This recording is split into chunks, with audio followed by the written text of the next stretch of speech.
State వార్తలకి స్వాగతం. శ్రీకాకుళం జిల్లా ఆంధ్రప్రదేశ్ రాష్ట్రం శ్రీకాకుళం నియోజకవర్గం పార్లమెంటరీ జై భారత్ నేషనల్ పార్టీ ఇప్పిలి సీతారాజు శనివారం పత్రికా మీడియా మిత్రులకు విడుదల చేశారు. తమ మేనిఫెస్టోలో భాగంగా అండర్ డ్రైనేజ్ వ్యవస్థ ఏర్పాటు చేయడం, వసతులు కలిగిన క్రీడా మైదానాలు ఏర్పాటు చేయడం, ఆహ్లాదకరమైన పార్కుల నిర్మాణం చేయడం, అత్యధిక పర్యావరణ రక్షించడం, జిల్లా అంతా మొక్కలు నాటడం, అంతరాయం లేకుండా విద్యుత్ సరఫరా చేయడం, శ్రీకాకుళం పట్టణానికి కొత్త రోడ్డు వద్ద రైల్వే స్టేషన్ ఏర్పాటు కోసం శ్రీకాకుళం రైల్వే స్టేషన్ రోడ్డులో అన్ని ఎక్స్ప్రెస్ సూపర్ ఫాస్ట్ ట్రైన్లో నిలుపుదల చేయడానికి కృషి చేస్తానని, నిర్మాణం చేపడతానని, సంతబొమ్మలి నౌపాడ ఉప్పు పండించే రైతులకు తగిన మద్దతు ధర వచ్చేటట్లు కృషి చేస్తానని సందర్భంగా తెలిపారు.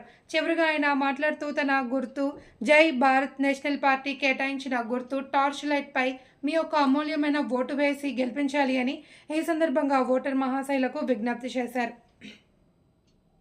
నామినేషన్ వేయడం ఇవన్నీ చాలా పెద్ద పెద్ద పనులండి. నామినేషన్ వేయడం అంటే ఒక చిన్న విషయం కాదు, చాలా పెద్ద పని. బోల్డ్ అని ఒడిదుడుకులు ఉంటాయి, బోల్డ్ అని బెదిరింపులు ఉంటాయి. ఇవన్నిటిని తట్టుకొని నిలబడి ఈరోజు మీ ముందుకు వచ్చి మీకు మాట్లాడే అవకాశం నాకు కల్పించినందుకు సీతారాజు అన్నకి నా హృదయపూర్వక ధన్యవాదాలు తెలియజేస్తున్నాను. ఈ ఇప్పిలి గ్రామం చుట్టుపక్కల ఉన్నటువంటి ఈ గ్రామ ప్రజలందరికీ ఏమీ మేము చేయలేకపోయినా ఇంత ఓపికగా కూర్చొని మా మాటలు విన్నందుకు